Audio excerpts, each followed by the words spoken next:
Me dice cuando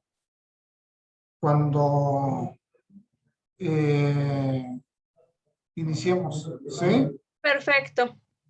Buena tarde a todos. Es un placer que nos acompañen el día de hoy. El doctor Antonio López Méndez presenta el tema conductas delictivas en el ámbito social. Me permito dar una pequeña breve síntesis curricular del doctor. Él es licenciado en Derecho por la Universidad Nacional Autónoma de México, FESACatlán. Él cuenta con un posgrado por la misma universidad, al igual que cuenta con maestría en política criminal. Él es doctorado en la maestría de pedagogía y doctorado en educación. Es mediador y conciliador certificado desde el año 2019. Cuenta con estudios especializados en el sistema acusatorio y sistema integral de justicia para adolescentes. En su experiencia laboral ha participado en la Dirección General de Prevención y Readaptación Social, dependiente de la Secretaría de Gobernación durante 9 años. Él estuvo en la Oficialía Mayor del Gobierno del Distrito Federal, adscrito a la Delegación Gustavo Amadero, en la Subdirección de Verificación y Reglamentos de Procedimientos Administrativos. Estuvo en la Oficialía Calificadora, a la actualidad del Procedimiento Administrativo de Justicia Cívica, entre muchísimos más conocimientos que el doctor tiene. Esta tarde nos va a compartir un poquito de lo que es este tema. Se quedan con él. Adelante, doctor. Un placer. Muchas gracias, agradezco todas las flores. Se ve que me estiman, les agradezco infinito. Ante todo, bueno, pues muchas gracias al Instituto por hacerme la invitación. Sí, al INADEC Campus León, que me da la oportunidad de poder presentarme ante ustedes. Como ya lo dijeron, vamos a hablar un poco sobre lo que son los delitos en la ciudadanía, en la sociedad. Me gustaría comenzar esta breve plática, que pues es hora y media. El tema es muy amplio, tenemos mucho de qué hablar, pero me gustaría poder comenzar con una pequeña clasificación de lo que es esta parte. Los delitos tenemos en dos grandes rubros. Uno, delitos del fuero federal y otros delitos del fuero común. Esa es la primera gran división que tenemos. Y eso es por mandato constitucional, obviamente, ¿sí? Y dentro de todo lo que es esta parte del delito, tenemos delitos ya en la parte criminológica, como delitos que son de alto impacto y delitos que son de poco impacto. Y ahí tendremos que hacer la diferencia entre lo que son delitos de cuello blanco, que son delitos fundamentalmente de lo que son los poderosos, y delitos de uso cotidiano, que son los que afectan prácticamente a lo que es la ciudadanía. Vamos a hablar más de lo que es la ciudadanía.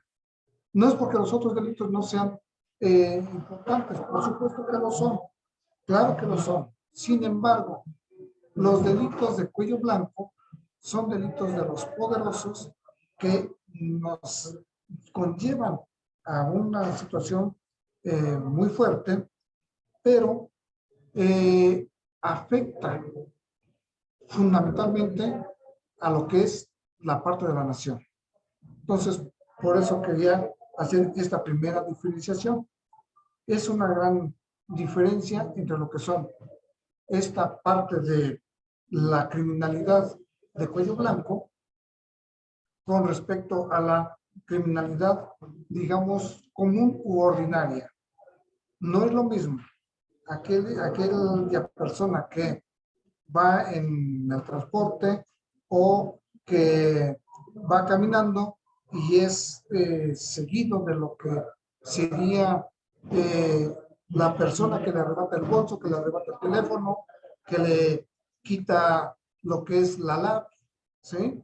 A los delincuentes de cuello blanco que con solamente mover una tecla, pues dejan prácticamente pobre a una nación. Entonces, esa es la gran diferencia. Entonces, partimos de ahí, los delitos del fuero común, los delitos del fuero federal y la criminalidad de delitos de cuello blanco con los delitos de la delincuencia común. Los de mayor impacto, desde el 2010 hasta lo que es la fecha, tenemos, entre otros, lo que es la extorsión, lo que es el fraude, que se encuentra dentro de los delitos de cuello blanco. Pero tenemos otros que son los delitos ambientales, los delitos contra el medio ambiente, delitos contra lo que es la atmósfera, el daño al suelo, al subsuelo. Pues toda esta gama de delitos, por el momento no nos vamos a desarrollar, solamente les doy la referencia de lo que es esta parte. La delincuencia organizada, trata de personas, tráfico de órganos, tráfico de armas, lo que son enervantes, ¿sí? Tráfico de enervantes, los delitos contra la salud. Esos delitos los vamos a dejar ahorita por lo pronto, ahí un poquito varados, y me gustaría nada más comenzar a decirles cómo es que se ha ido incrementando, desarrollando toda esta parte de lo que ha sido los delitos contra las personas.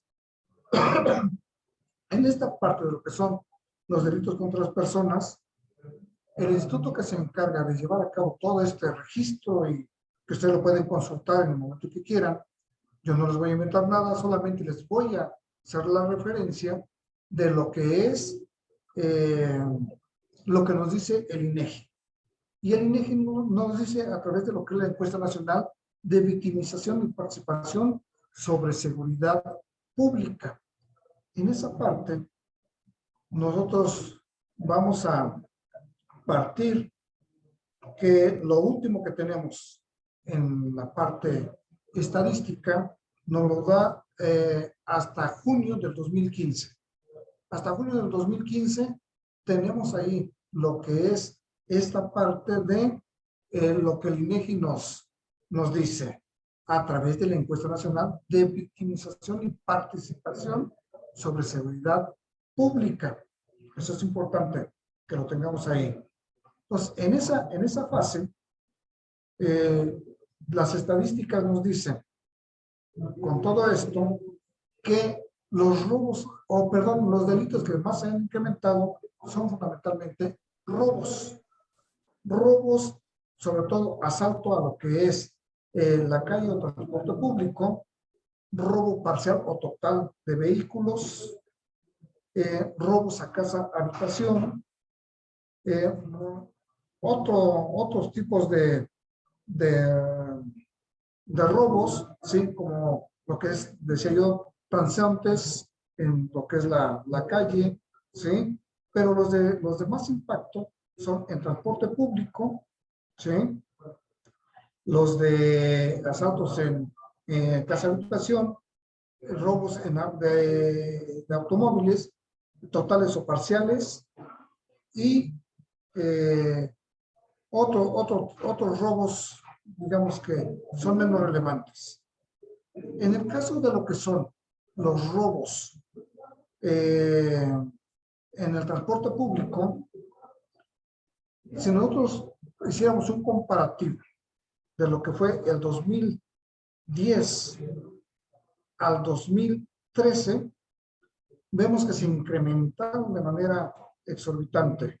En el 2010 teníamos aproximadamente lo que es en transporte público un promedio por cada 100,000 habitantes de 7,413 robos, lo que se incrementó de manera considerable para lo que fue el 2011, el 2012 y el 2013. En el 2013 llegó hasta 12,294, conforme a lo que nos dice la estadística. Esto es casi al 100%. Y de ahí hacia lo que es los últimos años, por ejemplo, del 2017 al 2018, comenzó a disminuir esta parte, robos en el transporte público.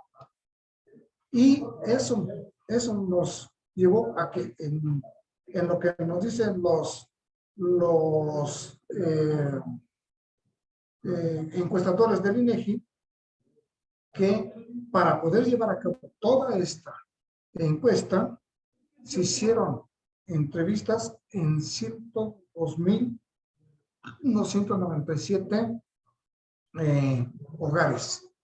Entonces, por eso decíamos, es con base a lo que es por cada 100,000 habitantes el impacto que tiene. Si esto lo multiplicamos por el total de la población en los millones que son, entonces esto nos lleva a que, obviamente, nos va a decir que si son 7,000, estamos hablando de 74,130 robos en transporte público por millón, ¿sí? Por eso, por cada 100,000, 7,400. Lo que incrementó en el 2012-2013 casi al 100%, porque en el 2013, que es el más alto, tenemos 12,294. Eso es lo que tiene casi como impacto, ¿sí? Y en ese sentido, entonces, vemos que esta parte del levantamiento, y los datos son hasta el 15 de junio del 2021, se hizo del 1 de marzo al 30 de abril. Durante todo ese tiempo es la encuesta. Los datos que vamos a revisar son hasta ese momento. Bien, les decía, con respecto a lo que es robos parciales de vehículos, en el 2010 se dio por cada 100,000, 3,127. Pero sin embargo, para lo que es el 2013, solamente incrementaron 394 robos. Pero sin embargo, para lo que es el 2020, se incrementó a lo que es casi 5,000. Significa que se da casi el 100%, ¿sí? Entonces, de ese total que tenemos a lo que era el 2010 para 2020, se incrementa prácticamente el 100%. Es una situación que tenemos que considerar ahí para poder ver lo que impacta. Después de eso viene el robo en casa habitación. El robo en casa habitación del 2010 lo tenemos a 2,114 por cada 100,000, y que se mantuvo prácticamente en el ámbito, solamente subió mucho más en lo que fue el 2013, por eso dice que es significativo, porque de 2,100 en el 2010 sube a casi 2,700, es decir, 600 robos, lo que implica que es el 20% del total. En términos generales, es un porcentaje muy alto, pero que se mantuvo después de eso, es más o menos lo mismo, y del 2010 al 2020 se incrementa aproximadamente el 20%. Estamos hablando de 2,600 robos en casa habitación. Luego viene el robo en otras formas, decía, avanzante en lo que es para robarle el bolso, para robarle el celular, para robarle lo que son, dice, delitos de menor impacto. Esos son de 1,890 aproximadamente,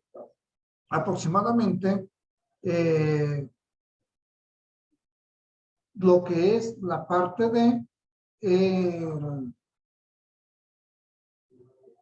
se mantiene estándar. Son alrededor de lo que es 1,900, y se mantiene con un incremento de 10 robos. Es decir, no hubo mucho disparo. Es prácticamente ahí lo que es esta parte de se mantuvo en lo que es el estándar. Pero viene el robo total de vehículos y ahí sí hay un incremento considerable. En el 2010 tenemos 5,074 robos por cada 100,000 habitantes, perdón, 574. Y en lo que es la parte del 2013 tenemos 715, es decir, casi el 50% se incrementa y se mantiene prácticamente así hasta el 2020. En el 2020 tenemos igual 700, es decir, casi el 50%. Quiere decir que este robo de lo que es el total de vehículos sí se incrementó de manera considerable. Entonces, esa es la parte interesante. Pero aquí viene algo más importante.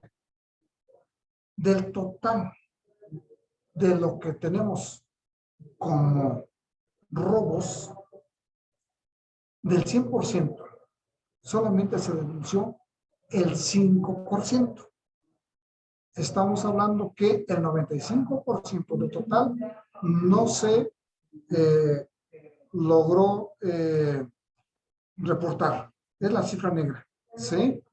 ¿Sí? Entonces, ¿me permiten un ratito, por favor? ¿Cómo estamos? Bien, bien. Bien, pero bueno, ¿cómo les fue bien? Sin problema, ¿no? La chica tranquila, manifestándose. Sí, pues nada más lo que la explosión del fallo.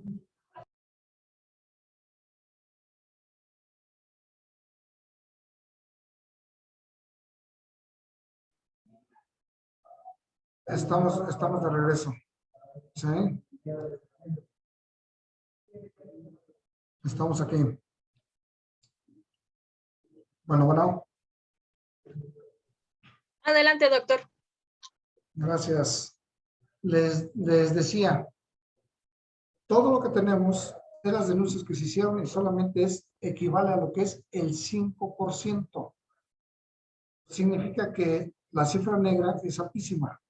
Es del 95% y de ese 95%, o sea, del 5% que se denunció, solamente se lograron integrar el 4% en lo que son las estadísticas. No se hizo ninguna carpeta de investigación por lo que respecta a lo que son el otro 1%. Ese no se siguió la denuncia, no se hubo integración de lo que es la carpeta de investigación y no hubo resultado de todo lo que se hizo. O sea, la denuncia no prosperó. O sea, ese es un dato que tenemos también que considerar para efecto de lo que es la parte de lo que tenemos nosotros aquí. Entonces, eso es una situación que es importante o es interesante para revisar todo esto. Ahora sí, si me permiten, me gustaría que esto lo viéramos por lo que son los diversos estados. Entonces, obviamente todos sabemos o conocemos que tenemos lo que son, pues, nuestras entidades federativas y dentro de esas entidades federativas tenemos nosotros fundamentalmente los de mayor impacto. En estos de mayor impacto tenemos sobre todo lo que es Baja California Sur, lo que es Campeche, lo que es Coahuila y Colima. Obviamente no podemos dejar de lado lo que es la Ciudad de México y el Estado de México. Entonces, pero los de mayor impacto son Baja California Sur, lo que es Campeche, lo que es Coahuila, lo que es Colima, Nayarit, que incrementó cuando no estaba en las estadísticas, Sonora y San Luis Potosí. Son los que crecieron más. Y me gustaría que pudiéramos ver cómo se incrementa.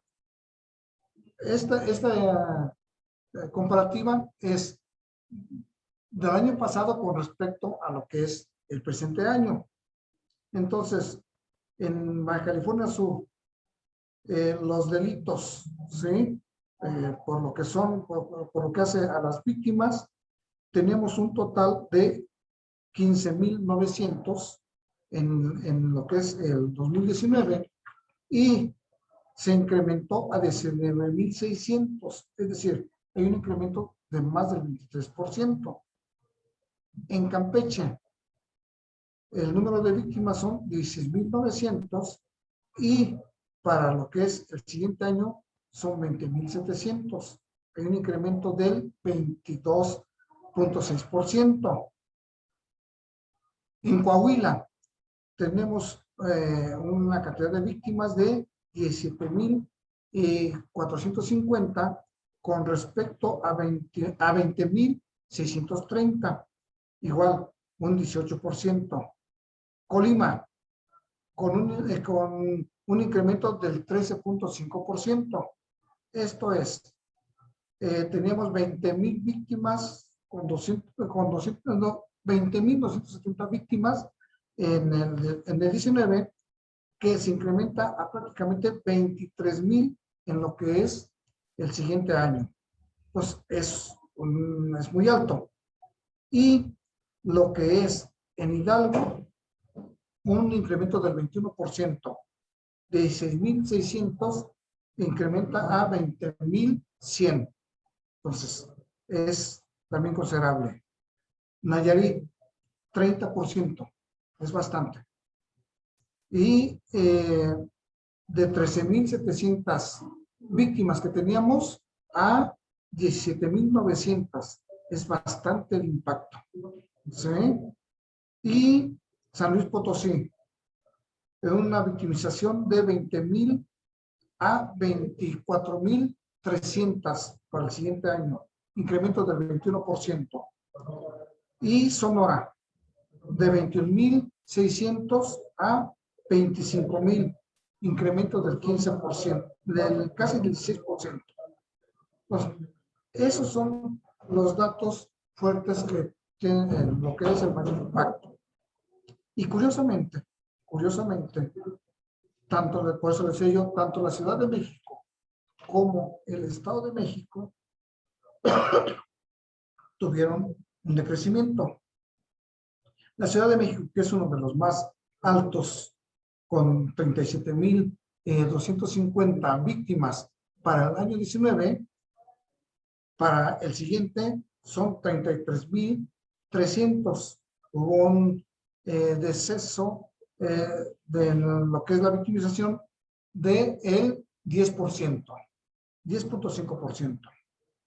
Lo mismo en lo que es el Estado de México. El Estado de México, de 38,500 víctimas que tenemos en el 19, nos lleva a lo que es 32,500 para el siguiente año. Es decir, hubo un decrecimiento de el 15,5%. De igual manera, lo tenemos también en Sinaloa. Digo esto porque son datos muy significativos para lo que vamos a revisar en lo que es los delitos de mayor impacto. Por eso les lo estoy comentando. En Sinaloa, de 21,150 víctimas que teníamos para el año 2019, para el siguiente es de 17,700 víctimas. Es un decrecimiento de casi el 17%. Es lo más impactante. Igual en Querétaro, de 27,980 víctimas que tenemos para el 19, tenemos 25,000 para lo que es el siguiente año. Hay un decrecimiento de casi el 11%. Lo mismo tenemos en Morelos, un decrecimiento de casi el 12% de lo que es víctimas en el 19, de 27,500 a lo que es 24,200, casi el 12% en decrecimiento. Es lo lo más relevante. Todos los demás estados se mantienen prácticamente en lo que es la delincuencia que siempre han tenido. Por eso les decía, los estados con incremento y los estados con decrecimiento. Los estados con incremento es impactante lo que sucede en Baja California Sur, lo que sucede en Campeche, que son estados donde prácticamente no había crecido la delincuencia en el estado de Hidalgo. Sin embargo, vemos que de un año a otro pues, se incrementa en demasía. Los demás estados,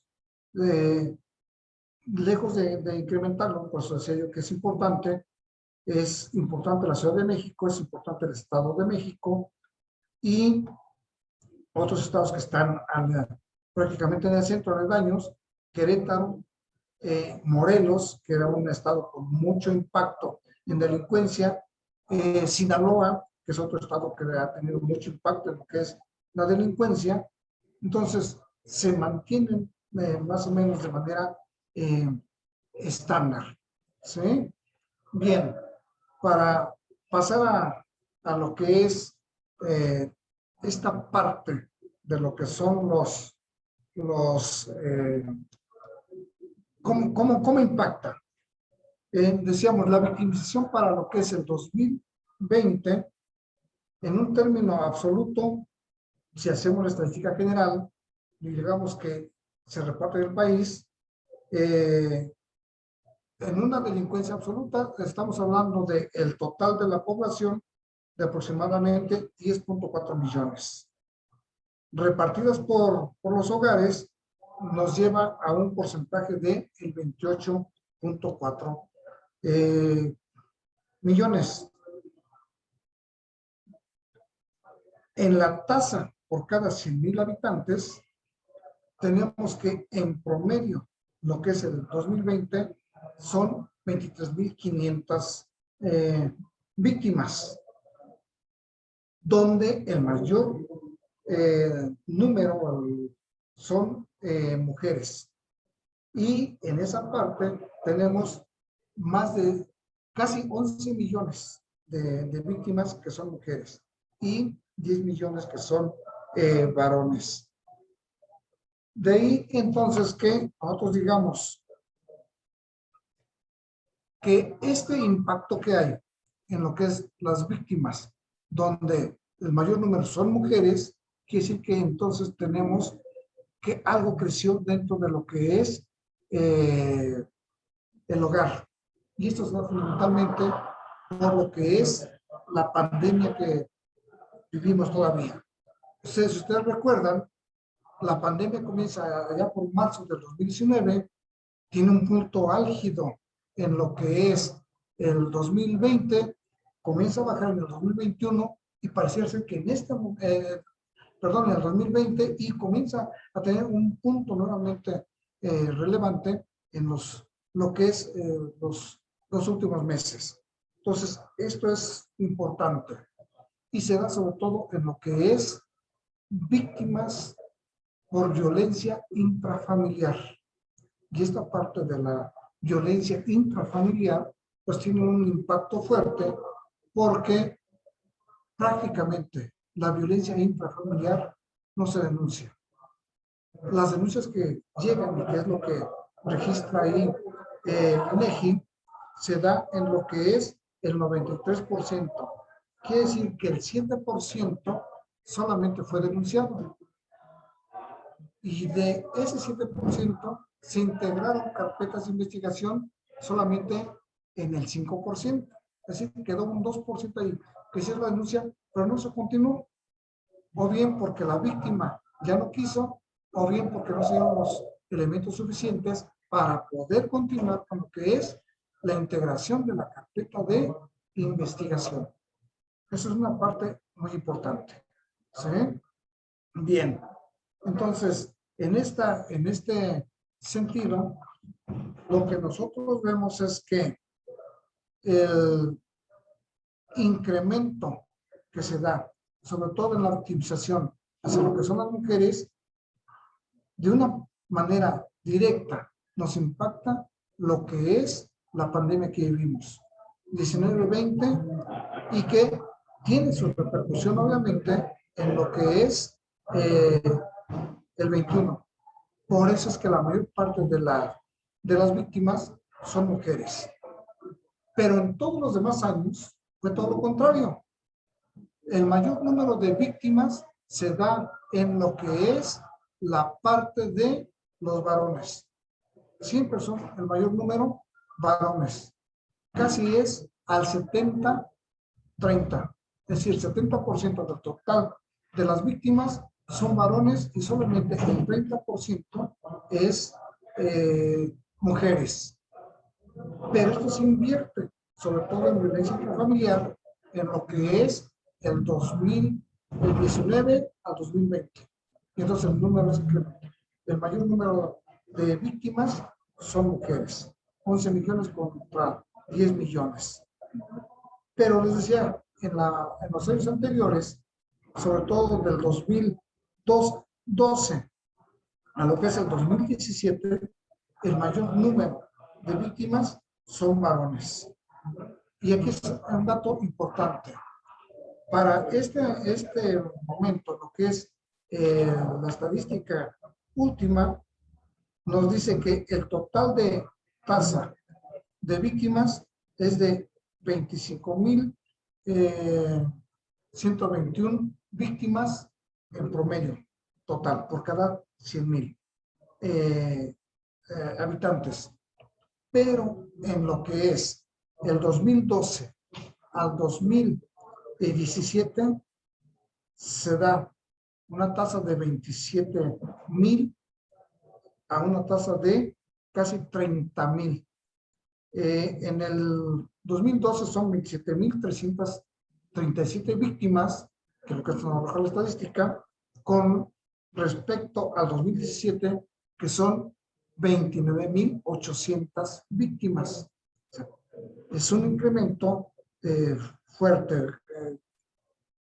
grande, ¿sí? Más del 10%. Pero que comienza a tener un deceso. Cuando llegamos al 2020, decía, resulta que tenemos solamente las 25,000.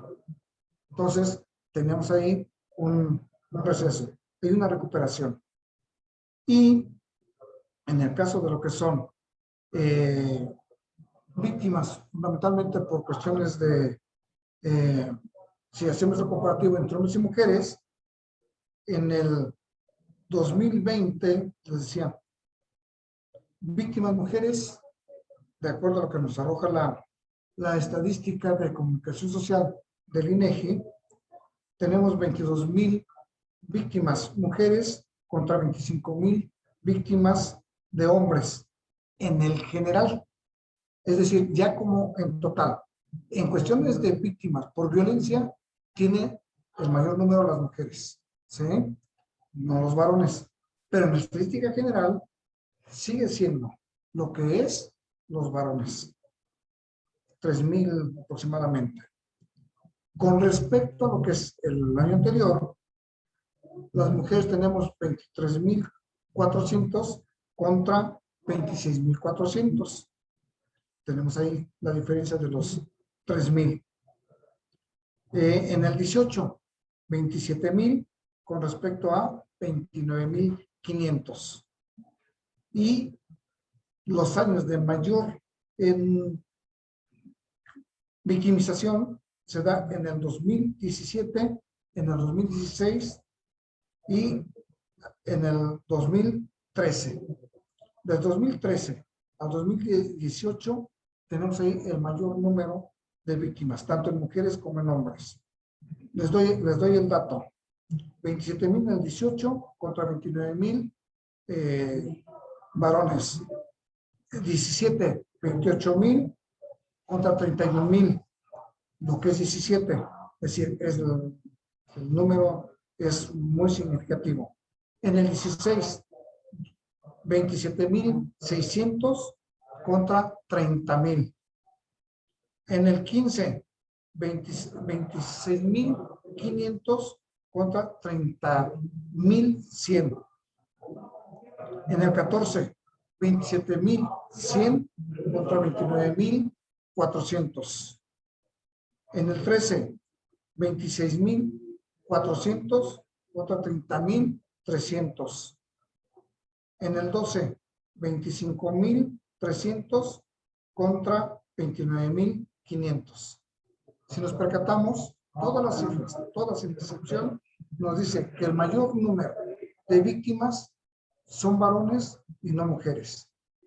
Pero significativo, les decía yo, lo que sucedió en el 19 y 20 con respecto a lo que es violencia intrafamiliar. Y de lo cual, del 100%, solamente se denunció el 7%. Y de ese 7%, solamente se integraron carpetas de investigación con el 5%. No hubo más. Muy significativo. ¿Por qué motivo? ¿Por qué motivo fue que no se denunció? ¿Qué está pasando? ¿Por qué no denunciamos como ciudadanos? Y entonces viene una situación interesante. Una parte que nos dice el INEGI, porque pareciera ser que no tenemos nosotros lo que es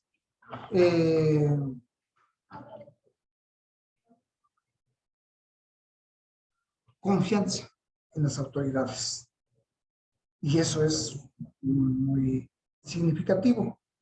Les voy a dar el dato que nos proporciona lo que es el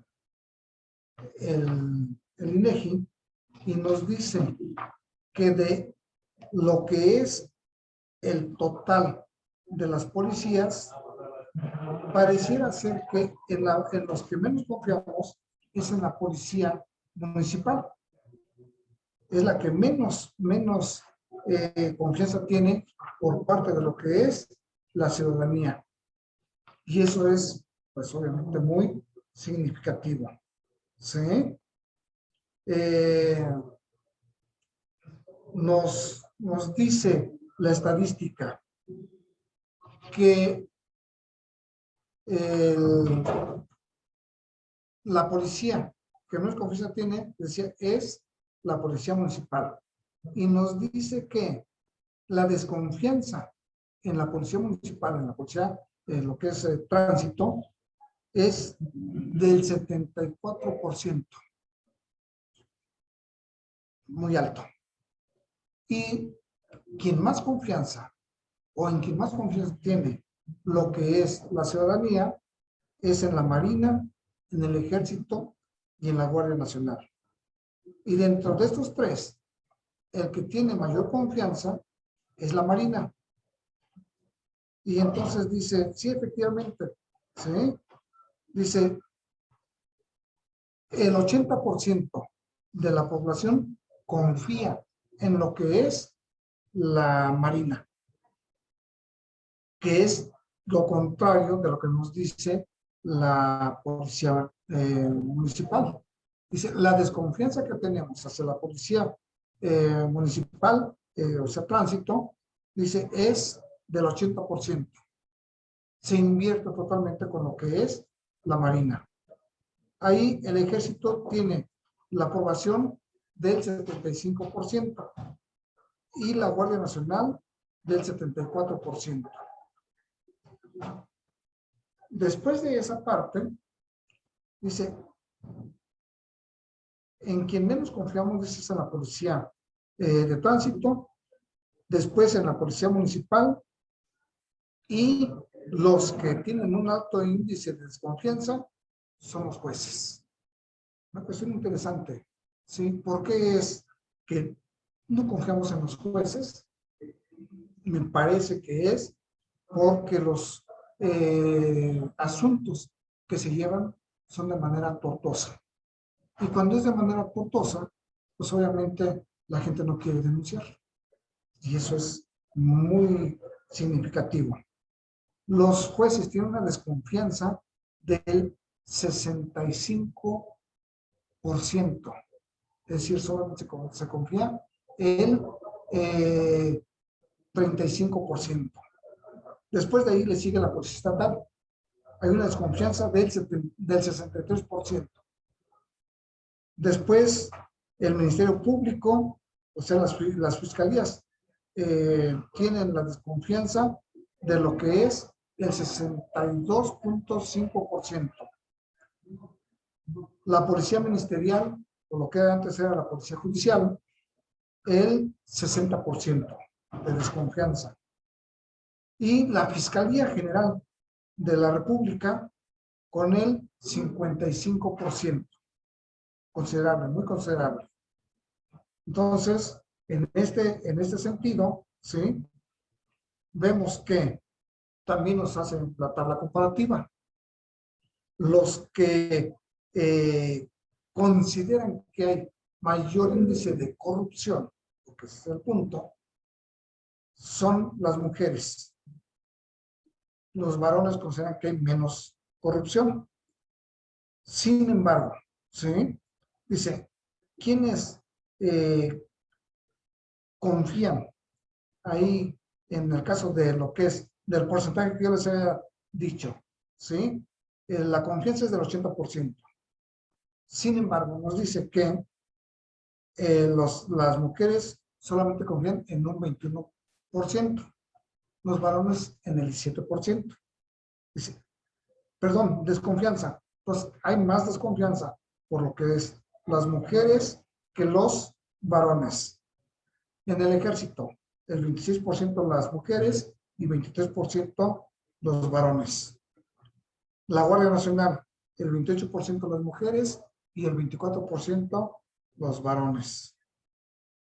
Y después bajo lo que es la Fiscalía General de la República, 57% mujeres y 53% varones. En la Policía Ministerial, o lo que era antes la Policía Judicial, prácticamente ahí están empatados. Es el mismo porcentaje, 50-50. ¿Sí? En la Policía Estatal también es casi lo mismo. Sí, las mismas desconfianzas que hay en varones, hay en mujeres. Y en la Policía de lo que es estatal y las fiscalías estatales, la desconfianza en mujeres es del 63% y de varones el 61%. En la Policía Preventiva Municipal, el 65% de mujeres y el 66% de hombres. En los jueces, 67% de mujeres y 61% de varones. Policía y Tránsito, que es donde está la mayor desconfianza, prácticamente está empatado. Es la misma desconfianza, 33% del total de las encuestas son mujeres y el 64% de los encuestados varones dijeron hay esa desconfianza. Entonces, esa desconfianza que tenemos hacia lo que nuestras policías se da fundamentalmente por lo que es la corrupción. Pues es una situación ahí interesante que tendríamos que estar valorando. ¿Por qué nos hacen las denuncias? No hacemos denuncias porque no tenemos confianza en lo que son nuestras policías, nuestros ministerios públicos, nuestros jueces. Y entonces dice, ¿en quién confía usted más? Pues confío en lo que es las Fuerzas Armadas federales. Y en esas Fuerzas Armadas, ¿en quién confía más? Dice, en la Marina, en el Ejército y en la Guardia Nacional. En ese porcentaje. O sea, la mayor confianza está para la Marina, luego le sigue el Ejército, y luego la Guardia Nacional. Y la confianza es prácticamente del 75%, del 75 al 80%. Confianza. Es decir, una desconfianza del 20 al 25%. Pero cuando pasamos a la parte de lo que es la Fiscalía, la Policía Ministerial, los Ministerios Públicos, las Policías Estatales, las Policías Municipales, la Policía de Tránsito y los jueces, se hace un abismo, se cambian totalmente los papeles.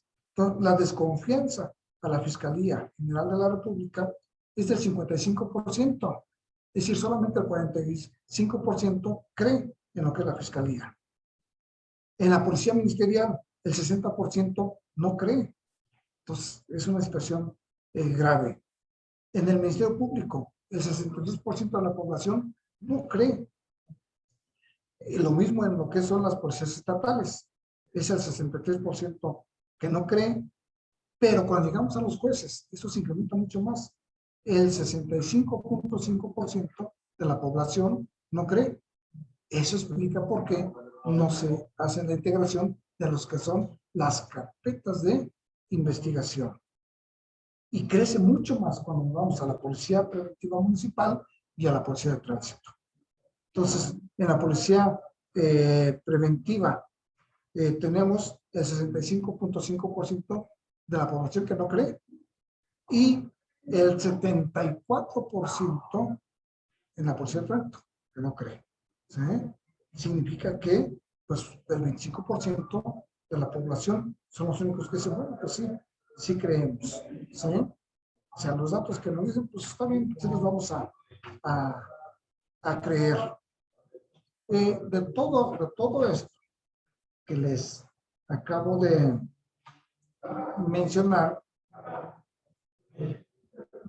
vamos a la cuestión de lo que son los delitos.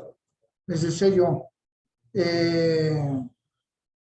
los delitos se da más en varones que en mujeres, lo que les voy a dar ahorita. Fraudes, ¿sí?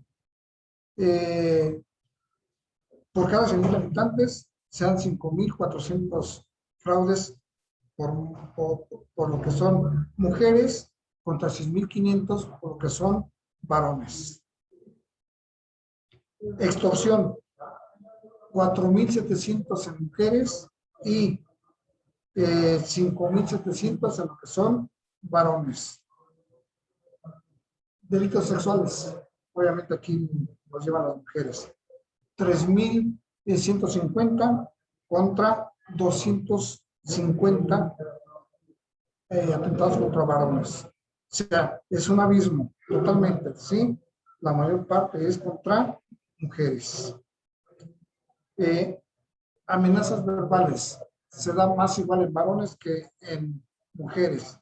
3,000 en varones y 2,800 en lo que son mujeres. Nos vamos a los robos, que les decía, robos o asaltos en la calle del transporte público. Tenemos a mujeres, 6,000 en números redondos, contra 8,000 contra varones en transporte público o en la calle. Y otro tipo de lo que son robos, les he hecho yo en lo que es partes parciales de los vehículos. Tenemos lo que es alrededor de 3,200 contra 3,900. En lo que es robo en casa habitación, tenemos 1,900 contra 2,100. En lo que son más ataques hacia varones que hacia lo que son mujeres. Pero, curiosamente, en las estadísticas vemos que el mayor número de estos se da en el 2019. Cuando tenemos esa parte fuerte de lo que es la entrada de la pandemia, entonces se da este tipo de delitos más en lo que es el 19 que el 20.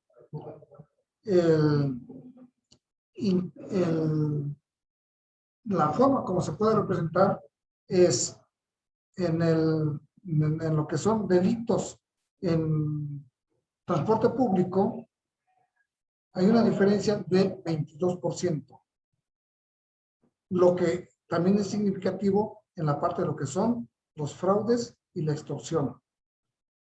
Hay un incremento del 19% y en la extorsión del 17%.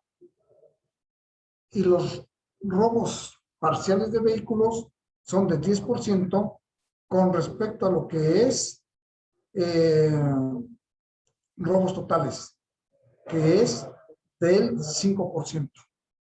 Entonces, ¿qué nos sucedió?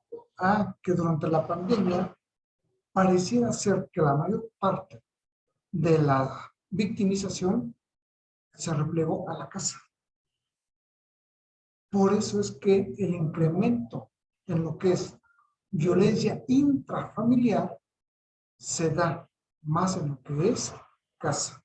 O sea, sí hubo los otros delitos, pero no tuvieron el impacto en crecimiento como lo fueron los delitos que se dan en violencia intrafamiliar, fundamentalmente contra lo que son las mujeres. Eso es muy significativo. ¿Cómo nos afectó la pandemia o cómo nos sigue afectando lo que es la pandemia en la comisión de lo que es las conductas delictivas? Y por eso decía yo que quería centrarme en esta parte de lo que son delitos contra las personas. ¿Cómo nos impactaron? ¿Sí? No quiere decir que no haya robos, no quiere decir que no exista ya ningún otro delito. No, sí, ellos existen, sí existen como tal, pero la mayor parte se da dentro de lo que es el hogar. Y esto es porque nos tuvimos que replegar todos y entonces nos dejaron en casa ahí cerrados. Eso, al no conocernos como familia, como personas, pues nos hizo que la violencia se implementara en demasía y sobre todo en una cuestión de atentados sexuales, que es muy significativo para nosotros como población.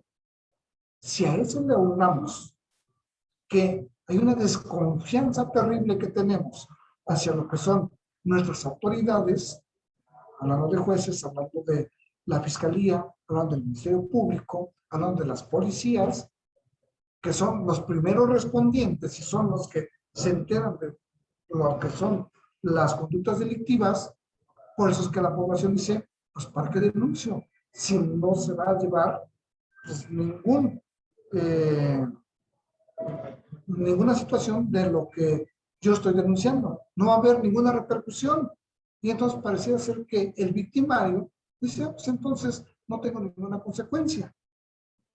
Pareciera ser que las fiscalías especializadas en lo que son los violencia intrafamiliar y específicamente delitos sexuales, como que andan en otra frecuencia, en otro canal, ¿sí?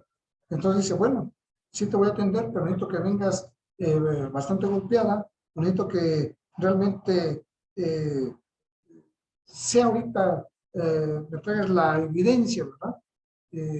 Espérame, ¿sí? Fundamentalmente lo que son los testigos, ¿sí? Dice delitos sexuales, pues obviamente no los va a ver, por supuesto que no. Y cuando se llega para lo que es la parte de la denuncia, resulta que pareciera ser que la fiscalía quiere hacer nuevamente lo que es otra violación para poder acreditar lo que es los hechos del delito. Entonces, parece hacer que por eso es que la población dice, no, pues mejor no lo denuncio porque no va a tener las consecuencias que yo estoy pidiendo en el caso de la víctima, ¿sí? Y entonces el víctima dice, pues ya ves, al cabo ni se hizo nada, ni te hacen caso. Y qué malo, ¿sí? Porque entonces, ¿cuál es la función que tenemos como lo que es las víctimas? ¿Dónde está la protección por parte de lo que es la autoridad? Y si a esto le agregamos que nos dicen, es que no confío por toda la corrupción que existe en lo que es tránsito primero. Luego dicen, policía municipal, luego la policía estatal, luego los jueces. Dicen, no, ¿para qué denuncio? Y por eso decía yo que es muy significativo esta parte de que del 100%, la cifra negra sea el 93% y solamente el 7% se denuncia. Y de ese 7% que se denuncia, solo se integre el 5% de las carpetas de investigación. Es decir, el otro 2% no prospera. ¿Y entonces por qué no se aportaron todos los elementos? O porque la víctima dijo, ¿sabes qué? Pues es mucho tiempo, por todo lo que me pides, pues no, me desisto, entonces, pues mejor otorgo el perdón. Una cuestión muy delicada, muy delicada. Entonces, es una situación pues realmente muy terrible. Viene la otra parte. ¿Cómo se cometen los robos? ¿O qué factores influyen para que el delincuente lleve a cabo lo que es la conducta delictiva? Y casi siempre, por regla, es por lo que es ingesta de alcohol o lo que es el consumo de alguna droga, cualquier enervante, desde lo que es solventes, thinner, lo que es enervantes como marihuana o cocaína y ahora las sustancias químicas, fundamentalmente lo que es cristal y piedra. Esa es la parte sustancial. Entonces, les voy a dar aquí algunas estadísticas de la forma de la comisión de lo que son los delitos. Decía, en el caso de alcohol, dice, va del 64 al 65% para poder llevar a cabo lo que es la comisión de la conducta delictiva. Consumo de cualquier otra droga, del 48 al 50%. Y esto se da fundamentalmente en robos o asaltos a transeúntes, ¿sí? Entonces, ¿por qué? Pues está ingiriendo la bebida alcohólica en la calle y eso es lo que genera, pues que entonces se le haga muy sencillo, ¿sí? Bien.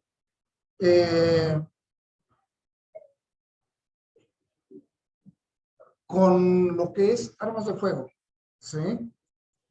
En armas de fuego tenemos lo que es el 31% al 36%, que son donde intervienen para la comisión de los delitos armas de fuego.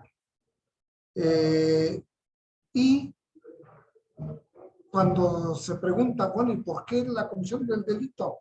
¿Qué fue lo que pasó? Dicen, pues es que perdí mi trabajo, ¿sí? Y entonces, como perdí el trabajo, pues por eso es que me ando ahora dedicando en este nuevo empleo, robar. Y la falta de empleo es de un 27 a un 33%.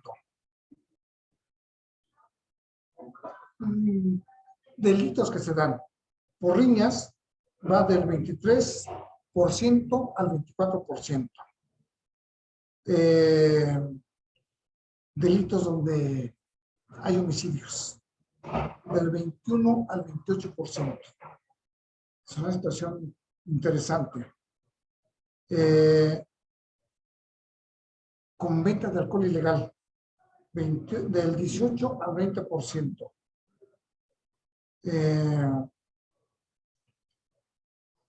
Y otros delitos, robos, decía yo, entre otros robos, robos de fluido eléctrico o de lo que es prácticamente fluido eléctrico. Va del 17 al 19%. O sea, de la tabla total de los delitos está distribuido en este sentido. Y la mayor parte de la comisión de estos delitos se da en lo que es el 2017 y el 2016. En el 2017, por consumo de drogas llega hasta lo que es el del 30% que era el estándar, llega al 46%. Es decir, un incremento de más de 15 puntos porcentuales por lo que es consumo de drogas. Se los manifiesto por lo siguiente, ¿sí? Les doy la otra estadística. En el 16, del 29% al 44%. Y es que precisamente en esos años, a partir de lo que fue el 2014 hasta el 2017-18, nos convertimos de ser un país exportador de drogas a ser un país consumidor de drogas. Y esto es muy significativo y se da por dos razones. Primero, del 2000 al 2006, que tenemos la primera transición en lo que son los gobiernos, pareciera ser que hubo un descontrol en lo que es esta parte de la delincuencia en cuanto a lo que fue el tráfico de enervantes. Se da ese desequilibrio y se deja suelto del 2006 al 2012. Y entonces es cuando viene todo el incremento terrible, pero ya no lo comenzamos a exportar, sino que comenzamos a quedarlo dentro de lo que es el país. Si ustedes recuerdan esta guerra contra lo que era el narcotráfico y la delincuencia organizada, entonces en ese inter, cuando llegamos del 2012 al 2018, que es el otro proceso, pareciera ser que nos cerraron las fronteras los con mayores consumidores de drogas en el mundo, que es para nosotros Estados Unidos. Entonces, ¿qué sucede? Como hay un incremento en todo lo que es el tráfico de drogas y ya no se puede pasar después de la frontera, se queda aquí y entonces eso nos genera que nos convirtamos de un país exportador a un país consumidor. Y por eso el incremento del 13, que era del 23%, sube para el siguiente al 40%. De ese 40% al siguiente del 43%, y llegamos al 47% en lo que es el 17 y al 50% en el 18. 51% lo que es el 19, baja 2 puntos porcentuales en el 20, 48, pero es por esa situación.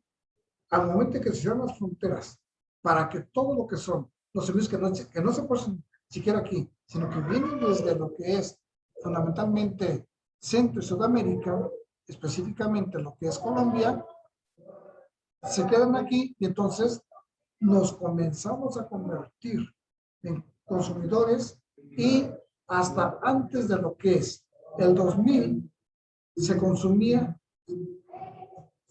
fundamentalmente lo que eran solventes para los grupos de menor alcance económico y marihuana y cocaína para los grupos económicamente pues con más posibilidades. Pero después de lo que fue el 12 y hasta este momento, pareciera ser que pues ahora ya todos consumen. Y entonces nos encontramos con que de la universidad pasó a la preparatoria y de la preparatoria pasó a la secundaria. Y en este momento tenemos el problema en las primarias. Terrible, muy terrible. ¿Sí? Pero sobre todo, ya no son enervantes naturales. Ahora son todos los productos químicos. Y entonces tenemos una variedad muy grande de lo que son los productos químicos, anfetaminas, ¿sí? Y lo que es piedra y lo que es cristal. Entonces, eso fue lo que generó que se incrementara mucho lo que es el consumo, y eso nos lleva a lo que es que ya intoxicados por cualquier sustancia enervante o por alcohol, pues obviamente se haga muy fácil poder cometer la conducta delictiva. Es bastante significativo, muy grave para nosotros, ¿sí? Como sociedad. Y entonces,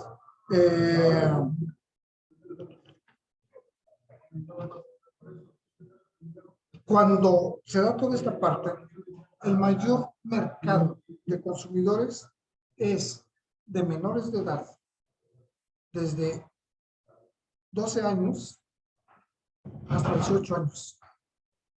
Y entonces se nos incrementa el porcentaje, pero de manera significativa. ¿Sí?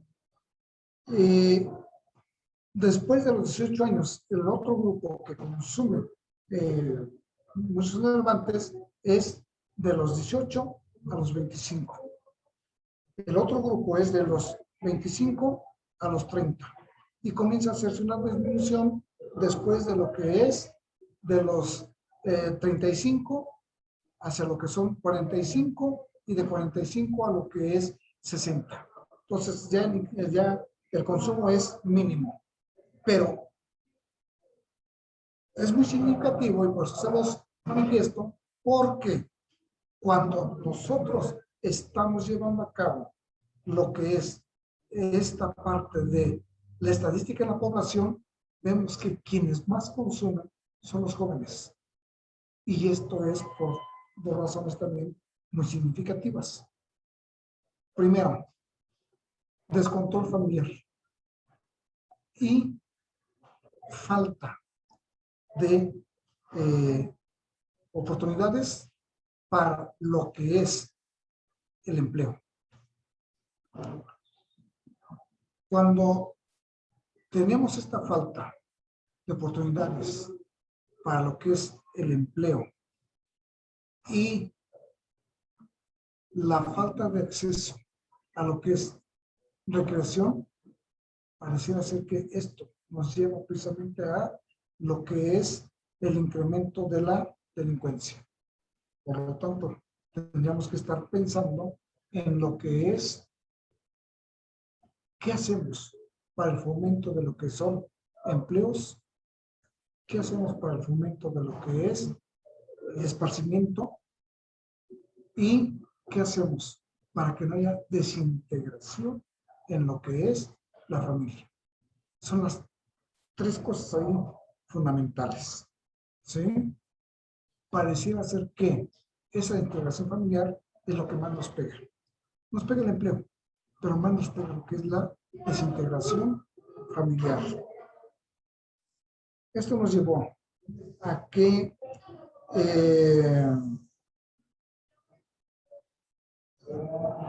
como no tenemos la forma de esparcimiento y no tenemos las familias integradas, entonces decíamos, para que los hijos no nos causen problemas, pues que se vayan a divertir. Y entonces tenemos una situación interesante. Les voy a dar algunos datos de las estadísticas. ¿Sí? ¿Cómo fue que esta situación nos ganó? ¿Sí? Para la cuestión de lo que es la delincuencia. Primero, todo lo que es el uso de joyas y los permisos. Y entonces resulta que la delincuencia llegó a la escuela en un 8%.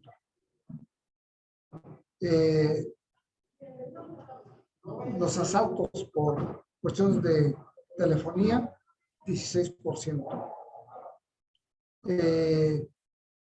En los centros comerciales, 22%. En lo que es carretera, 25%. Transporte público, 27%. Por estar en alguna diversión, fútbol, estadios, 29%. En lo que es restaurantes, 29%. Cines, 32%. En lo que son amigos,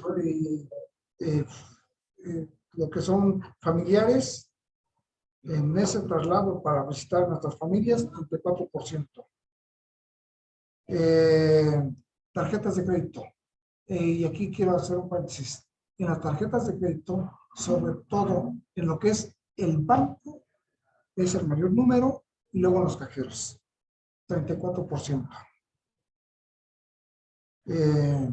Pues tenemos necesidad de salir a caminar en esos paseos nocturnos, los robos se dan en el 36%. En los taxis, 37%.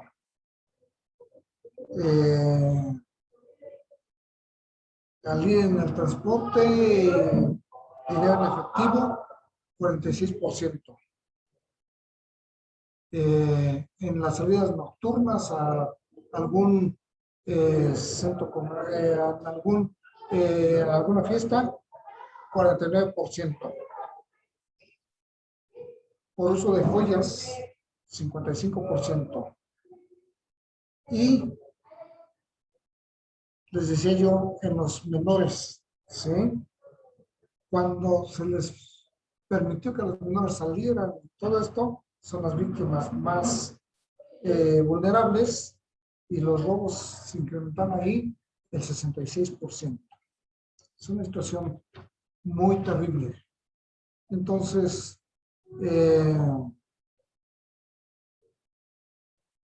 si a esto le sumamos que no confiamos en nuestros policías, pues decimos, ¿para qué voy a denunciar?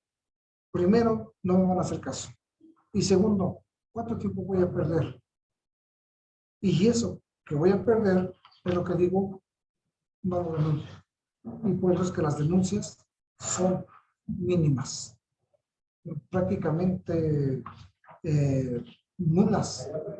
Si decimos que del 100% solamente se denuncia el 7%, y de ese 7% solamente se integran carpetas en el 5%, pues realmente no tiene lo que es la eficiencia que buscamos para lo que es abatir la delincuencia. Entonces, son los motivos, ¿sí? Les decía,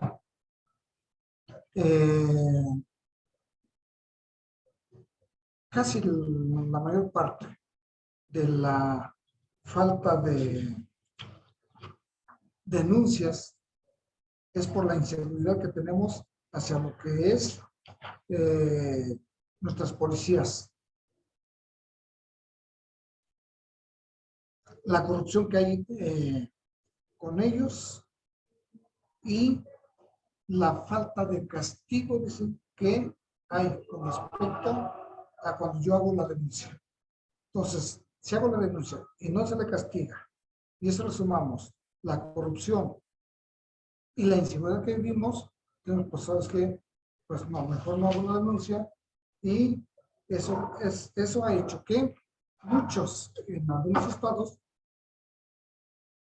surjan las autodefensas y se diga entonces, tomo la justicia en mis manos, porque pareciera ser que la policía no está actuando como nosotros queremos. Les decía yo, el tema es muy amplio. Creo que no se podría agotar, y para poder agotarlo con uno solo de los delitos y darle un seguimiento puntual, ¿sí? Me parece que tendríamos que tener mucho más tiempo. Entonces, pues lo que yo pretendo o quise hacer en esta charla que les estoy compartiendo el día de hoy es decirles cómo es que se impacta lo que es las conductas delictivas, cómo impactan las conductas delictivas en lo que es la sociedad, ¿sí?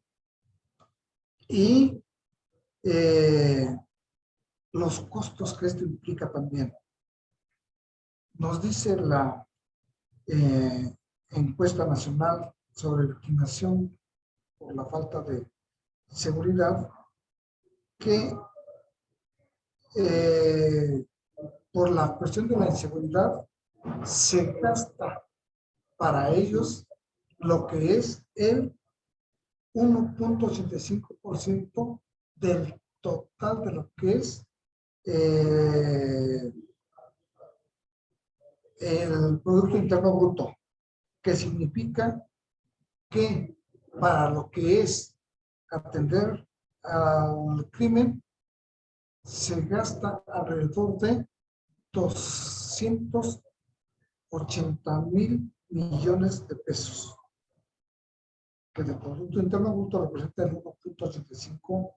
O sea, es muy costoso y es poca la eficiencia. Realmente no tenemos lo que es los resultados que esperamos. Y esto se da fundamentalmente porque les decía yo, tenemos que las víctimas no creen en las autoridades, entonces sienten que los delitos no van a ser sancionados ni van a tener lo que es la reparación del daño. Esta percepción de inseguridad ante todas las procesos que les mencioné nos lleva a que el desempeño institucional como tal sea mínimo. Y por eso es que pues la gente dice, ¿para qué lo denuncio si el juez de todos modos no me va a atender por el grado de corrupción que tiene? Y eso genera que desde el hogar, yo como víctima, sobre todo de delito sexual, específicamente o fundamentalmente las mujeres, digan, no lo voy a llevar a cabo. Y no quiere decir que los delitos como tal no existan. No, lo que pasa es que no se están denunciando. Más del 90% decía, se quedan ahí sin ninguna denuncia. Entonces, pues es una cuestión terrible, es una cuestión grave, ¿sí? La falta de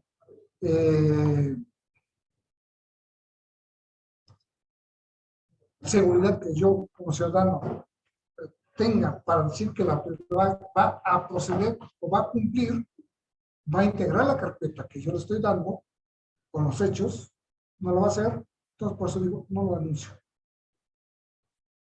Corrupción, falta de atención, despotismo, dicen las víctimas, y sobre todo lo que es la desconfianza. No voy a tener el resultado que espero y me van a hacer perder mucho tiempo. Y en el caso de los delitos sexuales, voy a sufrir una nueva violación. Entonces, en ese sentido, mejor no denuncio. Me gustaría aquí que, no sé, pudiéramos tener algunas preguntas. Espero que tenga la posibilidad de poder contestarlas para que pues, se puedan formular con respecto a los datos que les acabo de mencionar.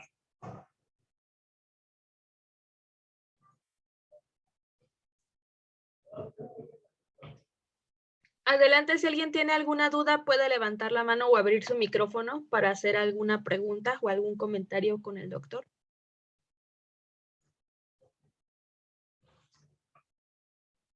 Con toda confianza, ¿eh?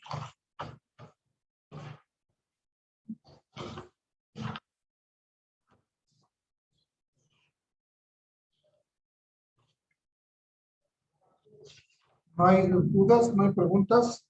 No me digan eso. Les voy a decir lo que a mí me decían cuando yo era estudiante o asistía a las conferencias, ¿sí? Tan bueno es el ponente que ninguna duda le surgió, o tan mal explicó que ni siquiera entendieron algo.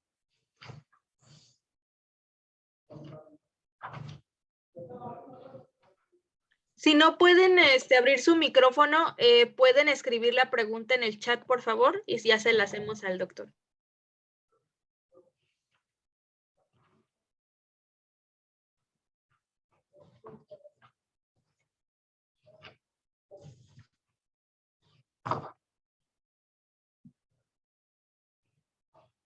¿Cómo impactaron los delitos?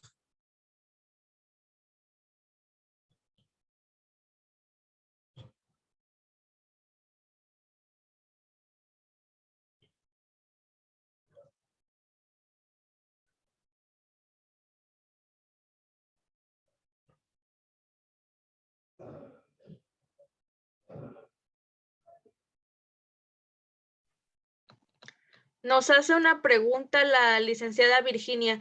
Quisiera saber a dónde puedo dirigirme si no soy atendida ante un ministerio público. Bien, me parece que aquí lo primero que tenemos que hacer es, todos los ministerios públicos tienen un coordinador de ministerios públicos. Si yo no soy atendido o atendida, en este caso, por lo que es el ministerio público, lo primero es decirle a su coordinador de ministerios públicos. Pero si no soy atendida por el coordinador de ministerios públicos, que regularmente está en la misma agencia, entonces tengo que acudir ante el fiscal de la Procuraduría, sea general o estatal, donde yo esté, ¿sí? Y entonces el fiscal general es el que me va a atender. Y yo le digo, acudí a la agencia 50, por decir algo, ¿sí? Y el Ministerio Público no me quiso atender. Acudí con lo que es el coordinador de ministerios públicos y tampoco me quiso atender. Ah, bien, por eso es que vengo ante usted, ¿sí? Fiscal general, para decirle lo que su personal no está atendiendo. Y entonces pedirle al Ministerio Público, está bien, si no me quiere atender, pues sus razones tendrá.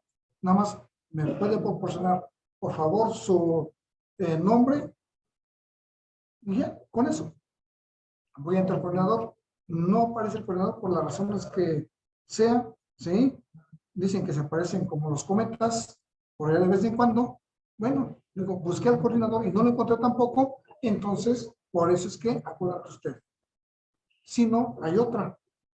Todas las agencias del Ministerio Público tienen un teléfono rojo. Eso casi nunca se dice. Entonces, yo ciudadana, le digo, está bien, si no me quiere atender, pues entonces voy a llamar al teléfono rojo. Y cuando usted dice teléfono rojo, como por arte de magia, dicen, a ver, ¿qué es lo que quiere? Y entonces comienzan a llevar a cabo lo que son las diligencias. ¿Sí? Entonces, su superior, que es el coordinador, no encuentra al coordinador, al fiscal, pero estando dentro de la agencia, le digo, si no me quiere atender, está bien, voy a hacer una llamada al teléfono rojo. Todas las agencias, todas, sin excepción, tienen teléfono rojo. Y entonces, yo llamo al teléfono rojo y me atienden y le digo, ¿sabe qué? Estoy en la agencia tal, está el agente del Ministerio Público X y no me quiere levantar mi denuncia. Y parece que por arte de magia dicen, está bien, entonces ahorita yo le atiendo. Curioso, pero parecía ser que si no llevamos nosotros a cabo lo que es la amenaza, no se agiliza lo que es la procuración de justicia. Terrible, claro, ¿sí? Pero ese es el procedimiento. Entonces, sí es posible, pero hay que hacerlo de esa manera. ¿Queda contestada la pregunta? Nos indica que sí. Creo que sí, ¿verdad? Muy bien. ¿Alguna otra pregunta? Con toda confianza. ¿Sí? ¿Alguien tiene alguna otra pregunta? Puede abrir su micrófono en este momento. Como dice la maestra, lo pueden hacer de manera directa o a través del chat y se atiende.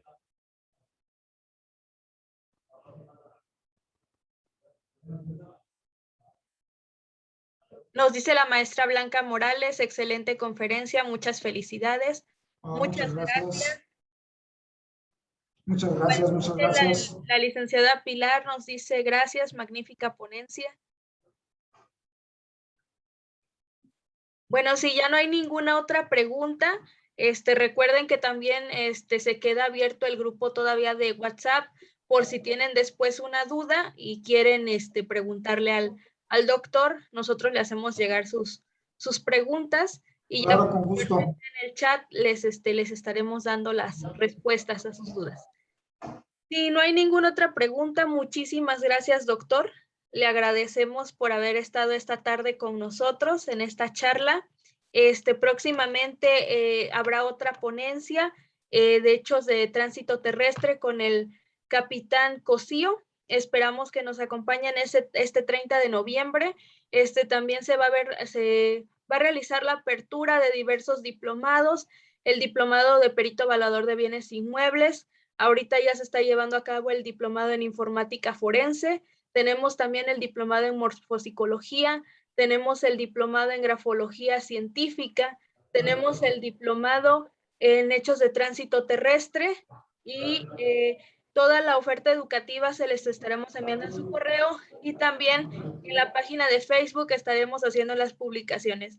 Muchísimas gracias, doctor. A nombre del rector, el doctor Faustino Guerrero Posadas, y del director general, el doctor Anatolio Emigdio, le agradecemos su participación de hoy.